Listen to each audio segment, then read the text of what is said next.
Now let me explain how to create AI stickers in CapCut on your phone. First of all, as you can see here, we open the CapCut app to get started.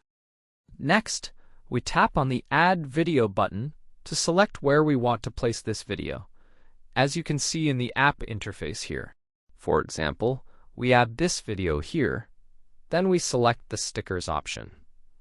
Now let's move to the search bar where we type AI to find the stickers we need. Now let's carefully type AI sticker into the search bar and press search. As you can see here, we'll get results featuring various AI stickers, allowing us to browse and choose the ones we like best. You can select the ones that suit you best, as there are many options available here to choose from, tailored to your unique preferences. Now let's explore the regular sticker options, where you will notice they are not AI ones, but rather have a different style and design. Now let's look at these stickers. As you can see, they aren't the ones we want. Type AI stickers in the search bar. Now you will notice the exciting options that appear here. Well, those stickers are pretty cool.